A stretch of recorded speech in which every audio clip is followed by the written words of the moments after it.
Can you hear me talking? Okay.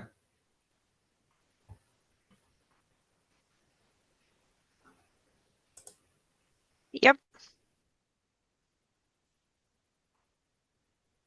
And Matt is here. He's gonna join in a few.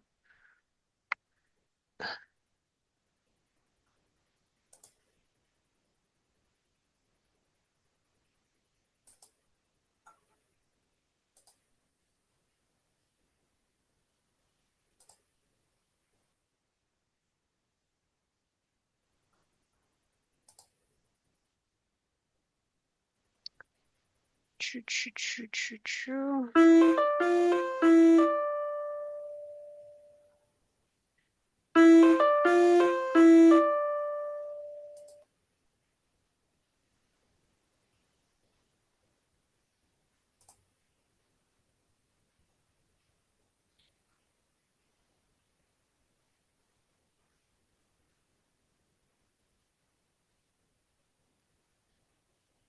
Can you say something to test my speaker, please? Test. Ugh, not working.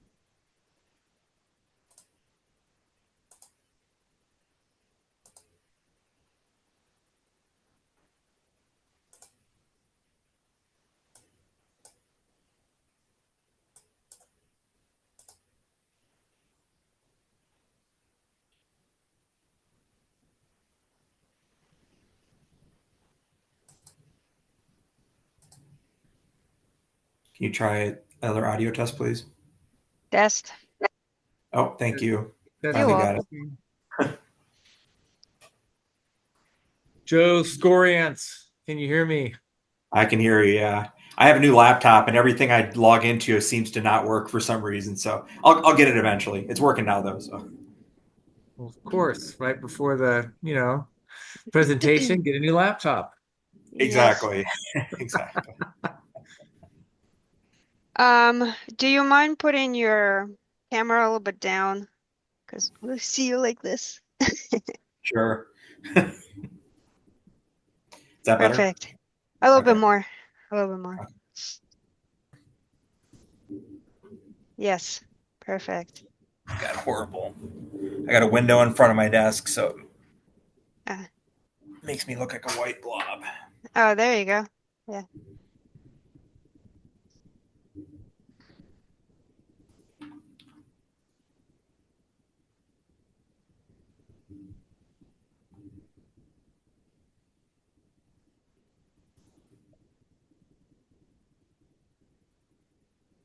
All right. And uh, just let me know when you want to start the poll question. It's before the your presentation, correct? Right. And It's the yeah. trivia question will be after, or you will speak a little bit and then there will be a trivia question. Because I believe Matt said that you have a slide for it where it Yeah, goes. I kind of put it in the middle. I think you said to have a little break in the middle. So, well, it's kind of like I shouldn't say the middle. It's like towards the end, but there's just a little bit after it, but it's kind of like partway through. So, Well, you have three questions. That's why I'm yeah. asking, because I thought you're gonna break it down. One in the before presentation, one in the middle, and then one at the end. But how are you now looking at it? So I had the one poll question and three trivia questions. The poll question is first, and the trivia questions are after slide 23. Okay. So we'll Okay, just so roll you're with gonna it. I okay. think we're gonna do all the trivia questions at the same time. So Okay. Yeah. you Yeah, know, not a problem. right. Yeah. And then so it's one winner per question. Yeah. Mhm. And I've got those. I actually have those on my slides, or are you going to actually show those trivia questions? You can have them on your slides, but I am going to show them. That's how they're Okay. gonna answer it via Yeah. poll. There will be a pop-up where they select. So I track down their responses um, and their timestamp, basically, rather than via chat. Okay. All right. So I will launch those. It would be awesome if Matt can, you know, also participate by reading them for us, if you don't mind. Does that work for Sure. you? Yeah. Yeah. I And then I've been and told then I can read. and then we'll discuss the answer. Well, we'll discuss what the percentage of how people answered, and then and what is the correct answer. You can reveal. Okay, we have 2 minutes. We have three people, which is great. But I have sent out multiple reminders, and I do have a list to follow up as well. So our team will follow up with them. Okay. And that was strategy. But this is great because we're recording this, so it will be another video. Yeah. Okay. No, cool. You want me to share the slides now, or are you going to share what I sent it to you right before that? Sorry, I didn't get them out sooner. I just got them out before the presentation here, but No problem. No, you can share them. I made you okay. a co-host, and let me actually make Matt a co-host too, so you can share it.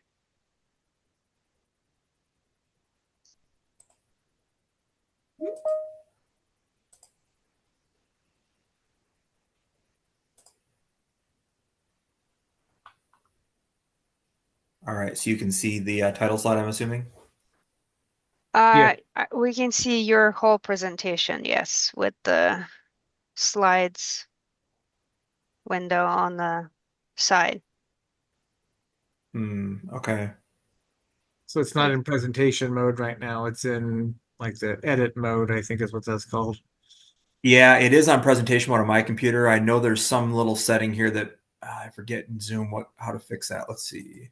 So when you share, you How's, just how's choose that? the window to share, or if you probably share your the presentation edit window, basically. Do you have multiple monitors? I'm assuming. I do. That's the issue. I think I'll turn off one of them. I don't need to have both of them on. Let's see. How's that? We can still see you edit mode. So you have to um, click share button again, okay? And then choose that window where the presentation slide is. Yeah, okay. I'm gonna admit people, starting to admit.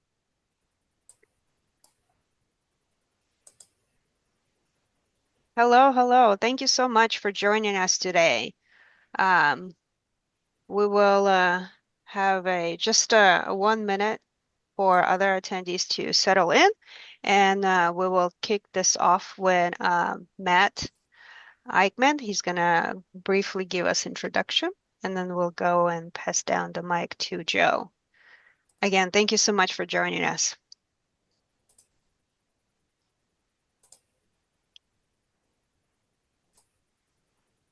Oh, wow.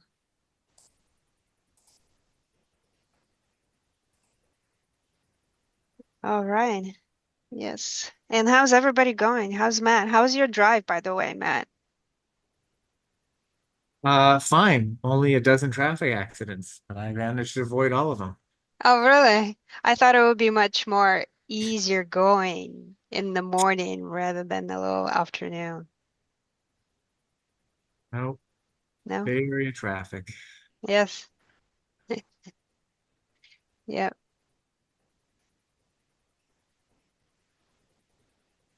Okay. So Joe, we still see your presentation mode and edit mode, which is totally fine. Again, you just need to select the window with the presentation or move the the other presentation slide over to your main window or monitor, and it will be good. All right. Yeah, I did select the window. So let's.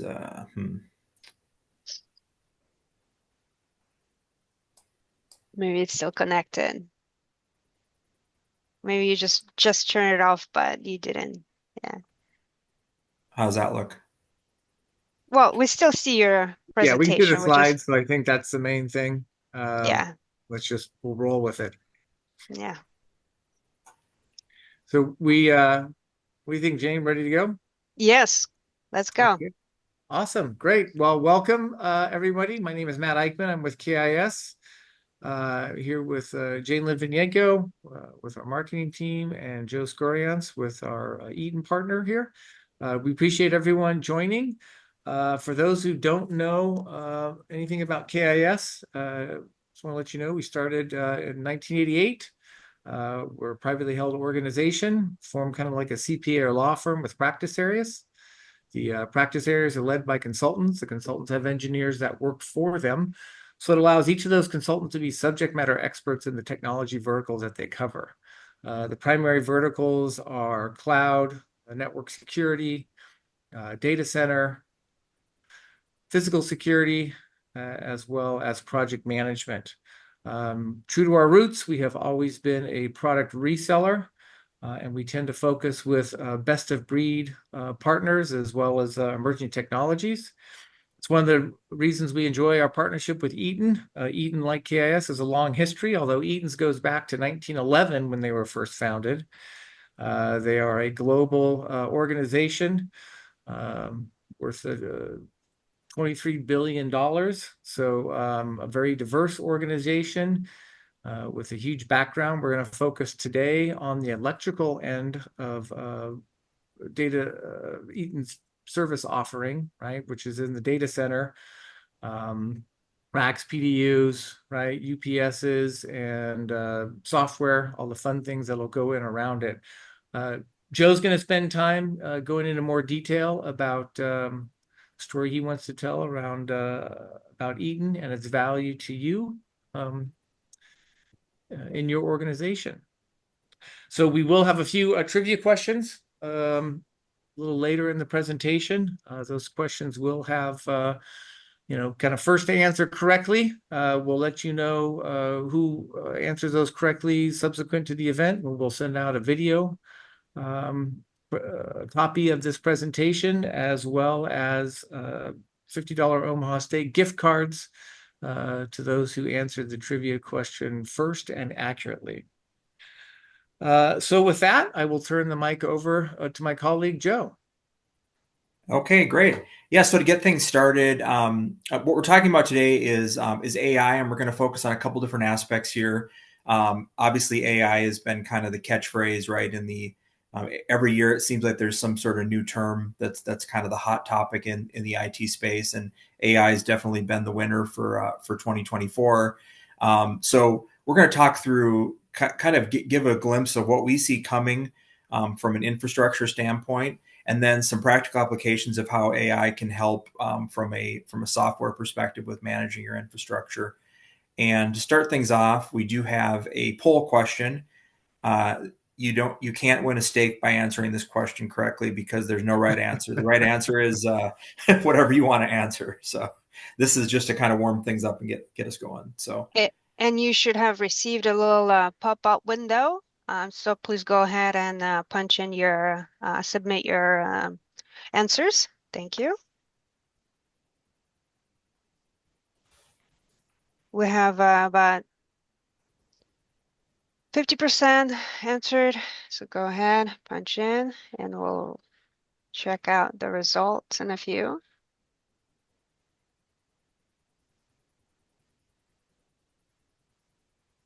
All right.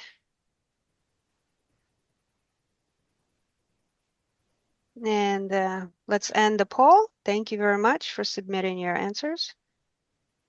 And we'll share the results. all right, since I got So, a yeah, go ahead and yes, please read them. Yeah, I can't see. I got my presentation up, so I'm just curious what the. no problem. What is your company's position on AI? So 80% of you said both 1 and 2, which is we are deploying or planning to deploy. We are using or plan to use cloud or app-based AI solution. Okay, that's wonderful. That's kind of kind of what I had hoped for. There's obviously ways to use it internally and ways to utilize services that offer it. So just to get things started today, we're going to talk a little bit about the kind of the AI impact, we'll call it. Um, I started up by talking about how AI has been kind of the hot topic this year, and you really can't talk about AI without talking about NVIDIA. Um, NVIDIA kind of caught the attention of everybody by becoming the most valuable company, and kind of being at the epicenter, let's say, of the whole AI movement. This kind of gives you a glimpse of why that is, right? Because NVIDIA has 65% market share on basically GPUs and software and connectivity that are essentially epicenter of this AI revolution. But it's also worth noting that that both Intel and AMD also have a position and what we would expect to become a growing position in the years to come. So they're chasing after NVIDIA. There's obviously a lot of revenue at play here. So kind of from the Eaton perspective, we're talking with all these companies and we expect to see the landscape change in the coming years. But I would say for 2025, NVIDIA is still going to probably reign as the GPU provider of choice for AI. So AI's impact at the rack level. Going to talk about kind of three focus areas where we see AI impacting data center infrastructure, rack power and cooling. And I'll kind of delve a little bit into why that is. Hey, one thing, a quick note for the audience: if you have questions during the presentation, just raise your hand. We do want this to be interactive, and because that's how you learn, right? So don't be afraid to ask questions. So I was just curious, Joe, are you going to go into a little detail about how AI is helpful in the data center? Absolutely. We're going to talk about how those technologies benefit the data center, but also not only I should say how you can prepare for them in the data center, but how they can benefit the management of your data center. Yeah. So to start out here, a little quick case study.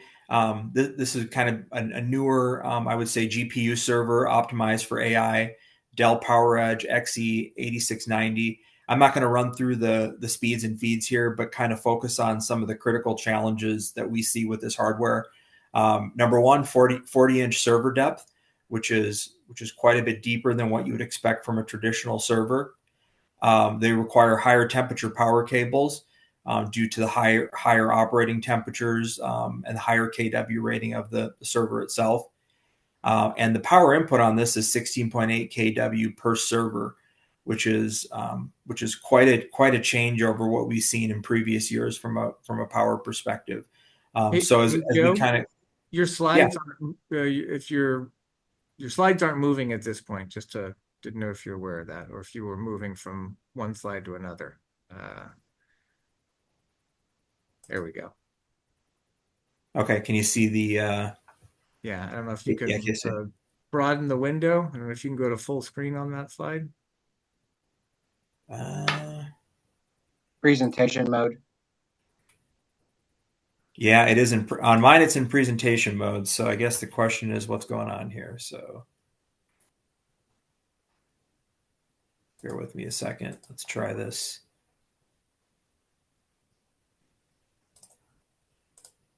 Would you like me to basically open up the slides and help you out? And you just let me know when to switch the slide to the next one? Yeah, why don't you try that? I'm in presentation mode and it's obviously not working right. So Okay, not a problem. Just thank you folks for your patience. Just a second, let me open up. You can go to the what's the trivia game? Yeah. Brief interlude while we work through this. Appreciate all that. Let me see. Then did it work? I don't think you guys want me singing during the interlude, so Yes. do you take requests? we'll take that one offline maybe. Private meeting, folks. I'll take requests in private meetings. How's that? So I have a little bit issue. It says that the link didn't work, so it was not shared. I think it was a shared point, and for some reason, it says that Eaton default. I think it's because I'm not in Eaton's directory, it says. All right, we'll Okay, just how about I try sharing my entire screen here and then putting it in presentation mode? Yes, I think that gonna work. Perfect. How's there we There that? you go. go. There you Awesome. go. Got it. Okay. Perfect. All right. All right, now back Okay. to Yeah. our program. All Yes. right, back to the regular scheduled programming. So, yeah, as I was saying, so this gives you this is a typical profile, right, of what an AI server, a GPU server that's going to serve AI workloads is going to look like. Um, as I mentioned, kind of the key challenges here: 40-inch server depth, higher temp operating temperature, requires high temp power cables, 16.8 kW per server. So just kind of keep this in mind as we kind of talk through the next couple slides here. Second case study. This is actually an NVIDIA rack server. So NVIDIA is known for being in the GPU business, but they're also in the server business and they're also in the full rack business. So they've kind of chosen to go after multiple segments here. So their challenges: 14.3 kW per server. They require liquid cooling direct to the server to maximize GPU performance. The depth is only 35 inches, but that's still relatively deep when you take into account cooling manifolds and other things that need to be sitting in the back of that rack enclosure. Hey, Joe, we had a question from Yeah, Ravi here in the audience. He asked if sure. are these liquid cooled or air cooled? Great question. So the Dell server I just showed is air cooled, and the NVIDIA server I'm showing right here is liquid cooled. And I've got a few slides that talk through kind of what the significance is of that and um, why it's necessary to liquid cool it. So we'll get to that in just a couple minutes here. So first of all, we're going to talk about the rack and kind of some considerations that are important around the rack. So as I showed with the Dell server, it's physically larger. So a typical server is going to be 29 to 31 inches. We're seeing AI servers that are growing to as deep as 44 inches. So this necessitates a deeper rack to fit not only the server but also the PDU, liquid cooling manifolds. So really everything that's going in the back of that rack. So it's pushing the envelope as far as as far as what the depths are. So in this example here, you're seeing a depth of 54 inches deep on the server rack. So a little bit deeper than what we've seen as common in data centers in previous years. Another kind of critical factor around AI applications is latency. So when you connect nodes together, your basically performance of your AI solution is going to hinge on how quickly everything is communicating. And so that's why it's important to locate the servers physically close to each other and to even minimize cable runs between servers. And so this is where in a rack type solution, you want to have ways that you can route cables and keep things as short as possible and even pass through between racks to avoid say like a cable run up over the rack and down into the rack. Pass through between racks becomes critical because the length of that cable affects the performance of the AI applications. And Eaton's got all the pieces and parts to help with cable management and keeping the data center clean that way. Absolutely. So we do really everything on not only the power side, but we also have a whole line of connectivity products that whether it be the fiber cables or the InfiniBand copper cables that are common in AI applications. Another piece here, the physical weight, right? So when you talk about these physically larger servers, you're also talking about heavier servers. So historically, we saw 65 to 70 pounds per U space. So we saw capacity around 3,000 pounds being pretty typical in a rack. Now we're seeing AI server weights could exceed 100 pounds per use space. And so 3,000 pounds isn't sufficient. We're pushing to 5,000 pound static capacity. And then another consideration here is a lot of times people are rack shipping solutions. And when you're rack shipping a solution, AI, you could have AI servers that are worth potentially millions of dollars in that rack.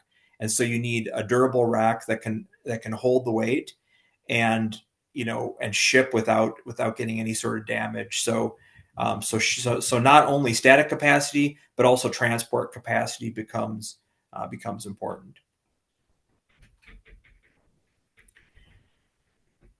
So as we talked about the higher power ratings of the AI servers, along with higher power comes more heat. So anytime you have more power, you're always going to have more heat that's generated. So it becomes important to manage the thermal package as best as possible. So one of the ways that a rack can do that is really simple things here, right? What's shown in the image here is how you can see in the first image there, when that rail is sitting up front, everything is sealed tight. If you push that rail back a little bit to allow for cable management, all of a sudden you open up a gap for airflow to seep past the servers. So having basically a blanking piece that fits in there to block airflow. You want all of your cold air to go through the server. Some of this is kind of data center 101. People have heard about thermal management for years. But again, when you're talking with these really high power loads, thermal management becomes even more important to keep that as cool as possible. Going to move on and talk a little bit about power now. On the slides earlier, we had kind of the two different profiles, right? So we had one solution that was 14 kW, one that was near 17 kW. So when you look at a standard density rack PDU, I would say a year ago we would have called 17 kW high power and 14 kW even maybe high power. And so now we're seeing a single server that can draw as much power as an entire rack was consuming historically with traditional workloads. So it's really a paradigm shift in how you power these devices. Obviously, one solution is to put one AI server per rack. That's not real practical, and it's also not going to give you the best performance. Another solution would be to put more PDUs in the rack, which we have customers doing. So they'll put 4 PDUs in the rack. I've even seen 6 PDUs in the rack. But what we see as a better solution kind of on the right-hand side is moving to higher density PDUs. So we have PDUs that go up to 45 kW per PDU. So I would say 35 kW, 45 kW, that's kind of a sweet spot we're seeing. That allows you to power multiple AI servers in the rack. Some things to keep in mind: moving to 415 volt from 208 volt can also help because you can get more power into a smaller package, essentially double the power through a similar wire size. The PDUs also get physically larger. So when you have more power going through a PDU, you're going to have more circuit breakers, and the power input itself gets much larger. Power cables get larger. So you have to plan for a larger physical footprint. And then you also have to accept the fact that the cost is going to be higher. Some of these higher power PDUs can be as much as 2 times the cost of a lower power PDU. 2 times the capacity or more, but also 2 times the cost.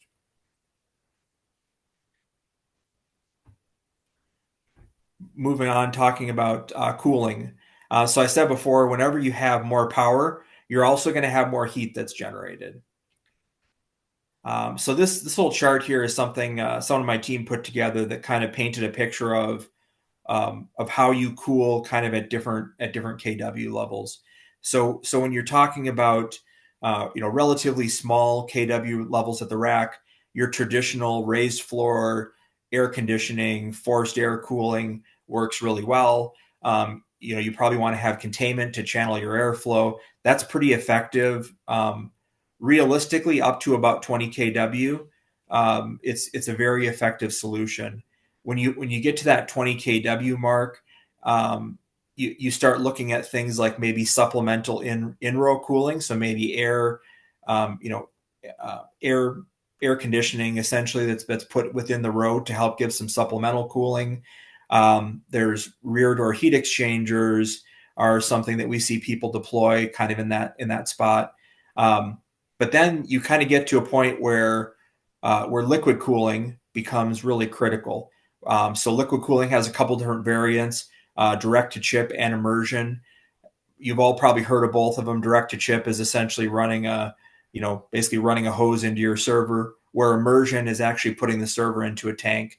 So for the sake of today's presentation, we're going to just talk about direct to chip. So Joe, that always seemed odd to me, right? You put in liquid around electronic gear, and it just seemed like a bad combination. So why does that work better? So I've had a lot of conversation with people over the years about this, because we've seen liquid cooling kind of as a niche thing deployed for quite a long time. And that usually comes up as the first objection is, why would I want to put water right in the middle of all of my electronics, right? And really, it's just kind of become a necessity. That's really the answer. It's become a necessity, but I'll also add that the interconnects, the hoses, the technology behind it is designed to prevent leaks. So there's ways to deal with the concerns, but unfortunately, to maximize performance, you basically have to do it. And what I'm showing here, this is kind of an intro into that, right? What's unique about AI versus traditional applications? So this is showing a comparison between essentially three different chips. So, Intel, an Intel CPU, people are very familiar with that. 350 watts, is typical power draw there, right? When you move to NVIDIA second generation H100, which was kind of the prevalent chip and even is today deployed in scale, you're looking at 700 watts. When you're looking at NVIDIA next generation B200, which is essentially what's hitting the streets this year, you're looking at 1200 watts. So you can see here that the power demand of these chips, and again, along with power comes heat, has just exploded. And so what happens is, when you get to kind of this 1200 watt level, you start reaching, physical barriers of what air cooling can do. So the reason that you need direct to chip cooling at these types of levels is it's not just a total heat in the rack. You basically can't put enough cold air into that rack to cool that GPU, and so you have to remove the heat where it's being generated, which is at the GPU itself. Kind of a good way to think of this. So water just has better cooling characteristics than air. So kind of a fun little meme here, right? A guy in the water versus a guy running out in the cold weather. That cold water is 3,500 times more efficient at removing heat from your body than air is. That's why people can die if they're in cold water for a short period of time, right? So it's just has much better characteristics at removing heat. And so this is a little comparison here showing the left-hand side there, you're seeing a traditional kind of heat sink, right? And that chart, not to get super techie here, but the chart is basically just showing how, you reach a barrier where, from a thermal standpoint, there's limits of air cooling. And you kind of reach that point where even if you increase the airflow, and even if you increase the area that you're putting on that heat sink, you reach a barrier as far as how much heat you can remove. And so what's happening is NVIDIA in particular is hitting that barrier very quickly with this year's generation of chips, and they're promising something even worse to come next year. So this problem is quickly falling in everybody's laps to deal with. So why this is important, I should say, like on an NVIDIA chip, if you want to run it without liquid cooling, you can. The trouble is that it monitors the temperature at the chip, and it's going to throttle performance. And so you're not going to get maximum performance out of the GPU if you're not liquid cooling it. When you talk about the immense investment that people are making into this hardware, it's really tough to say we're going to spend this kind of money on this high performance chip, and then we're going to cap performance because we don't have liquid cooling. And so very quickly here, liquid cooling is something that becomes a necessity when you move to these next level chips that essentially require it. So this kind of an interesting, this system right here, you see this is an NVIDIA full system level AI solution. This is a 120 kW rack. And so kind of even blows out of the water some of the numbers I was talking about earlier. This is completely filled with, filled with the NVIDIA servers, uses liquid cooling. So this is kind of, I would say, a cutting edge application of AI that we're seeing today. Not going to go through this in depth. I think you're all going to have a link to to the video of this. So if you want to dig into the speeds and feeds regarding air cooling versus direct to chip and kind of what the performance differences are. All right, now it is trivia time. All right. So let's see how well everyone was listening. Again, the pop-up screen will come up. You can answer the trivia question. So, who are the leading GPU chip manufacturers? We'll give a Yeah, bit, everyone. It's like you have to is get it a QR NVIDIA? code. Yes, NVIDIA, AMD, Commodore, and then it's NVIDIA, Intel, Atmel, Texas Instruments, NVIDIA, Intel, or NVIDIA, Intel, AMD. So let's just have 2 more minutes. 2, 8, I mean, sorry, seconds. And let's end the poll and show the results. All right, we have 100% for NVIDIA, Intel, AMD. Is that correct? That's correct. Yeah, great job. Yay. Right? The clapping's happening. Yes. All right. Is it a second trivia question? Yeah, we're Correct? gonna do Or all. We'll do all three of them. Then we just have a little. We have a little software piece we'll talk through. Yep, but let's go do all three of them. Okay. So. all right, lunch All number right. So we got 3. our second trivia question. How Yes, much more efficient than air is water at removing heat? We have 300 times, 300 times. 50, 300, 3,500 times. It is It is not. not. Air is better at cooling. Takes a little Well, that more was a time. wrong one. Definitely. Yep, we got some more answers here popping Yes. in. So I don't know if the QR code is throwing folks off because we seem to get the same amount of, oh, we got one more than 4 this time. All right. And 3, 2, 1, and the poll and share the results. We have 3,500 Ooh, times. Is that correct? that's correct. That is correct. Great job. Can't get that guy in the water out of my head there, right? Yes. Don't think I want to be in that cold water. The polar bear club, I think that's what they call that, right? The polar plunge. Yeah, yeah. There you go. All right. Question 3. Which one of these is the least important factor to consider when deploying an AI rack solution? Liquid cooling, rack KVM, power, management software. And little trivia music. Da Mm, da da da da da da da. Da da Got ba da ba da da got da da 3 da answers, da. 5 answers. All right. 5 out of I 5 think here. yep. I think all Okay. set. 3, 2, and 1. And the poll share the results. Whoa, we have pretty good. We have Well, liquid distribution cooling. of answer, yeah. Yes. Yes. No one said power, which is Okay. great. And what is the correct answer? The least important factor was the rack KVM. Least Rack important. All KVM. right. Congratulations to those who answered correctly, and the results will be shared with you at the end of the webinar in the follow-up thank you email with along with the recording of this webinar and the slides as well, and any additional resources that Eaton will provide to us. All right. So monitoring, hey, I analytics. So is AI in the data center, right? Right, Yeah, Joe?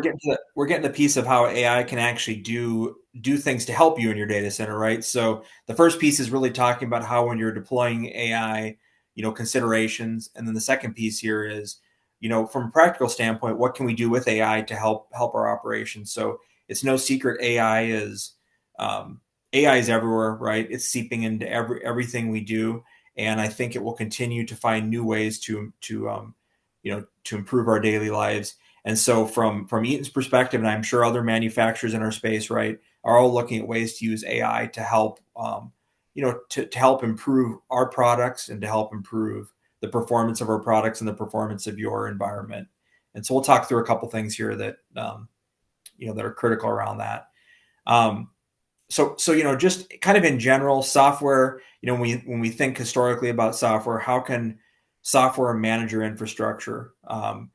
So obviously in an infrastructure environment, there's a lot of different pieces here. So we kind of look at it as breaking down different segments within your infrastructure. So the first one is DSIM, which is kind of a well-known term. Manage and monitors power, space, cooling, assets, servers coming in and out of your rack. Really just keeps your arms around the actual physical environment. Um, we talk about distributed infrastructure management. This is to manage things in remote locations.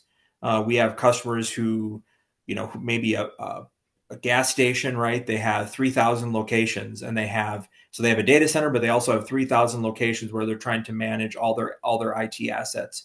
And so they need to know what's going on. They need to make sure things are active, respond to problems quickly, even though they may not have people there to deal with it. Then there's the electrical power, often known as the gray space. So this is kind of upstream within the data center, where your switch gear is, your big UPSs are, your air handling equipment. So you want to make sure all that stuff's obviously performing as expected, so you don't see problems flow into the data center itself. Um, then there's the disaster avoidance piece, which is, um, you know, which is essentially avoiding downtime, right? You don't want a UPS battery to go bad, and then all of a sudden you switch to UPS and the UPS isn't working right. So it's keeping the uptime of your, that high uptime reliability in your data center. And then there's remote monitoring piece, which is, how do you monitor this environment? Is it something you're doing in house? Do you have a cloud based option? Do you have a service that's doing it for you? And so, the answer there is all those things are possible. It's finding the right way to monitor things so that all the things above can be responded to quickly. Hey, Joe, does Eaton make all the software? And one and two, do you have to be a pure Eaton shop through and through to run the software?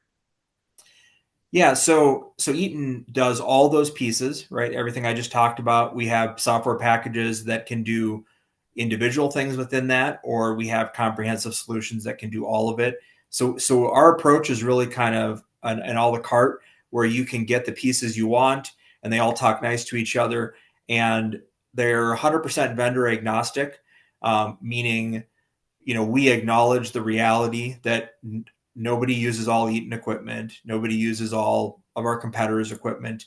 And so we not only play nice with everything else, but in some cases we support it faster or better, maybe even than our own devices, right? So we have a commitment to making sure it's very, very vendor agnostic. And the end goal is when you log into that software, no matter who makes that hardware, it looks the same. So you get a consistent feel and consistent way that you can manage the devices. So if a customer's not happy with, they don't necessarily have an Eaton footprint of any type, but they're not necessarily happy with how their current power solutions are being managed, they could get this software and have the potential of having better insights than what they had before. Absolutely, absolutely. It's going to pull. I always tell people I've dealt with Rack PDU for a number of years in particular, and really that device is only as good as the management software that's sitting on top of it, because especially when you're deploying anything in scale, it's not practical to go device by device and manage something. You need a layer sitting on top of that, whether it's Eaton or someone else, it doesn't matter. It at the end of the day, you need some software layer that manages everything. Otherwise, you're going to spend all day long logging into web devices trying to manage stuff, and no one has time for that. So, Thank you, Joe. yeah.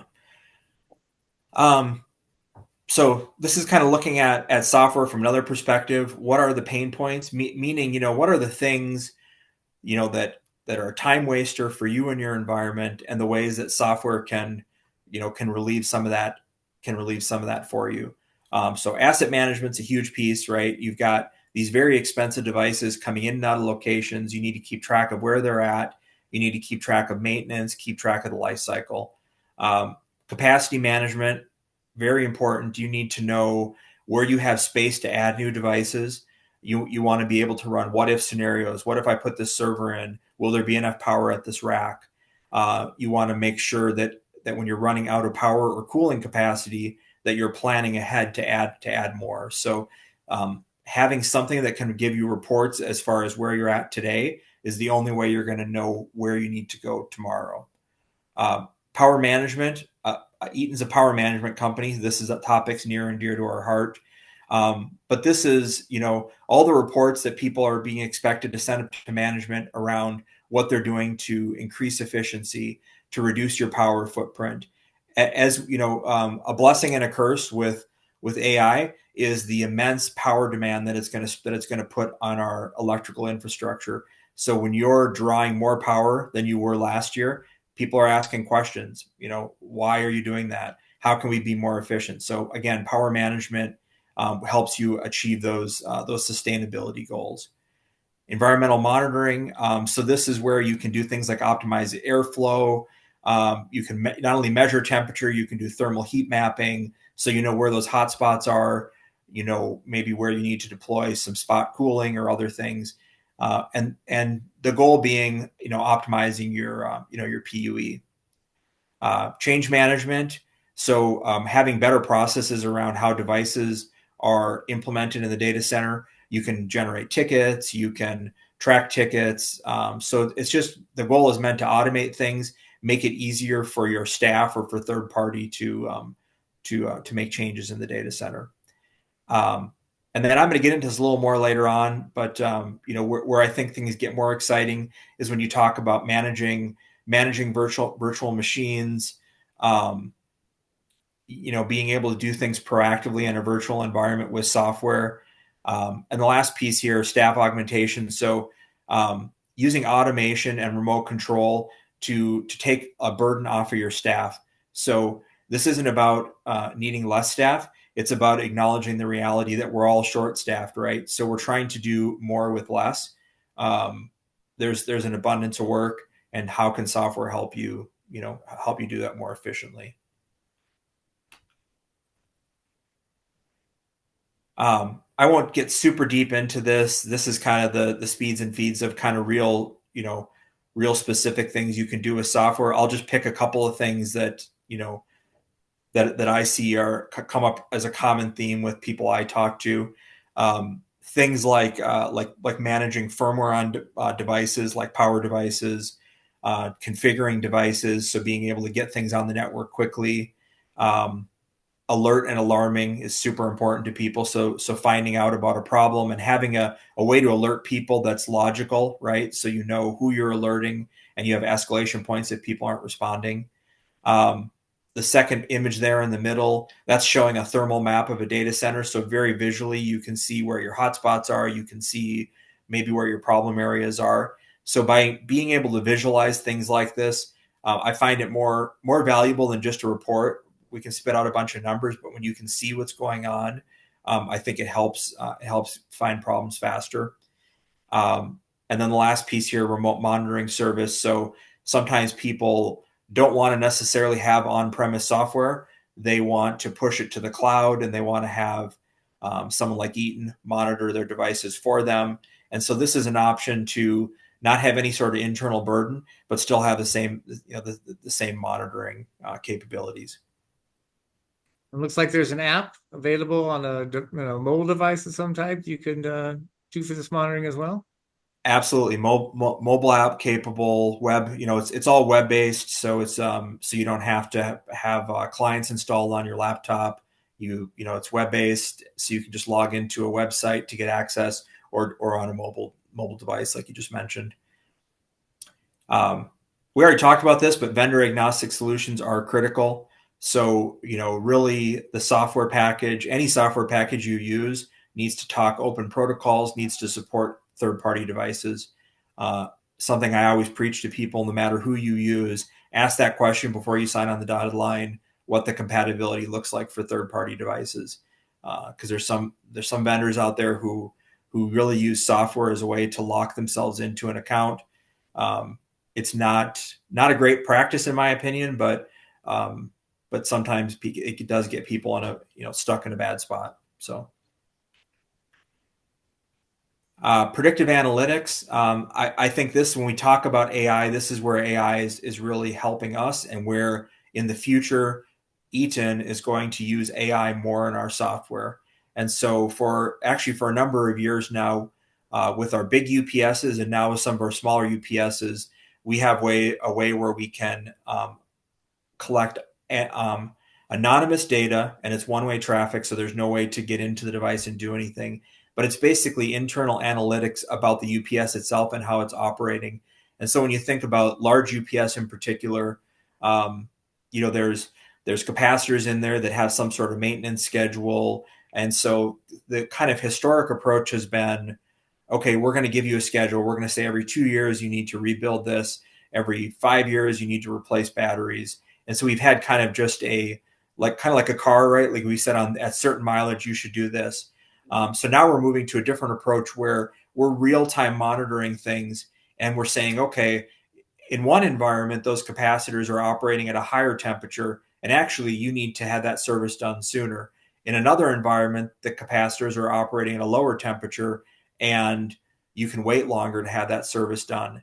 And so it's actually looking at real world performance, and by collecting the data, we plug that into an algorithm, to an AI is able to predict the performance based on what it's seeing. And the more data we get into that, and the more in depth we get in collecting data like this, the more we're able to start predicting things. So it's saving customers on maintenance, and more importantly, it's getting ahead of problems, so we can predict. Okay, we see signs that this battery is going to fail. Maybe the battery would last 6 months, maybe it would last 6 days, but we're seeing signs based on our experience that this battery is about to fail, and we can alert people to that before it happens. So it becomes a very powerful tool to proactively get ahead of problems versus just relying on a maintenance schedule, or waiting until, worse yet, waiting until something bad happens. And the last piece here, automation. And so I kind of refer to this as what if then, right? So if the software is able to monitor and it's able to see something happens, and then you can set up trigger rules based on that. So you can say things like, if I have power loss and I go onto battery on a UPS, I want to move this virtual machine to another location so I can move my critical IT loads. So the software has the capability to integrate with all major virtualization platforms, and it can do actions based on, proactive actions based on what's happening. You can set things for temperature triggers. You could shut down certain devices based on going to higher temperature, or going to a certain power draw.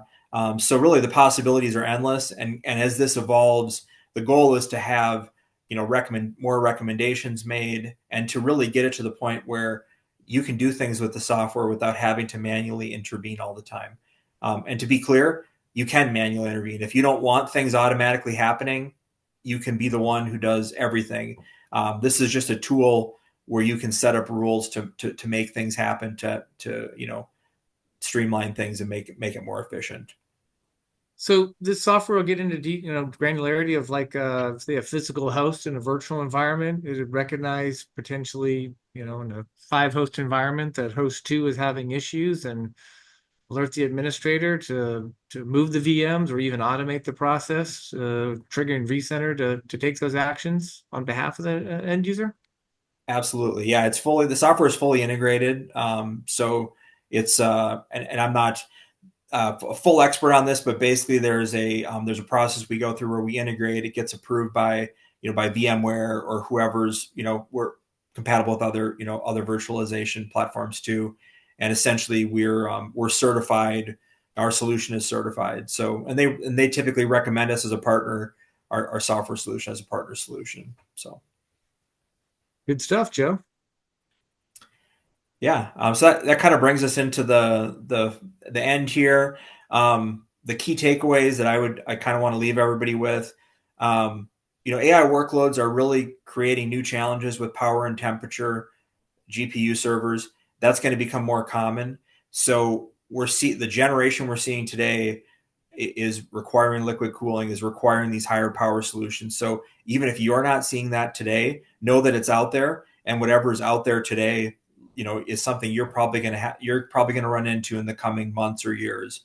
Um, AI really just makes it necessary to rethink rack power and cooling best practices.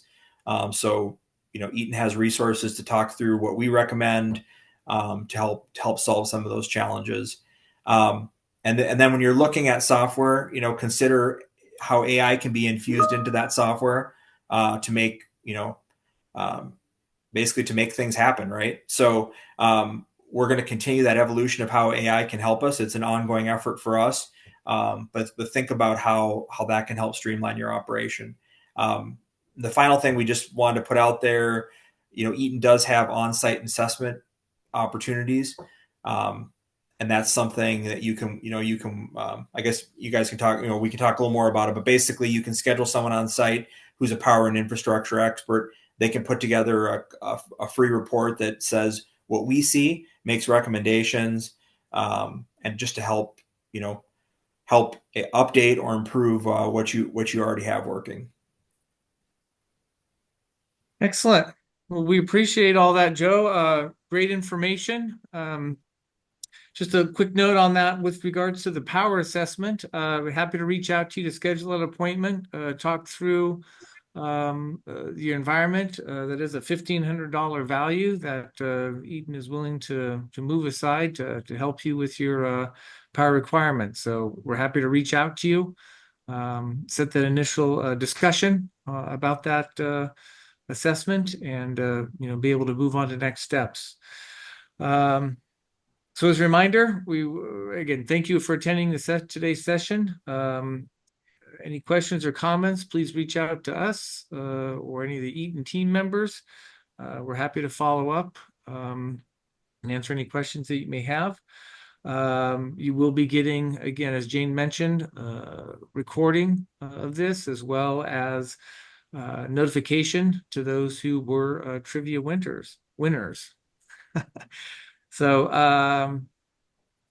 appreciate everyone's time today, and hope everyone has a wonderful afternoon. Yes, yes, yes. Thank you so much again, Joe, Matt, for your time this morning, uh, and all of you who attended. Also, there will be a little survey at the end. Please do 3 questions. Please do submit it so we can improve on our webinars for the next. So thank you so much and have a nice day. Yeah, Goodbye. thanks everyone. Appreciate it. Bye. Bye-bye.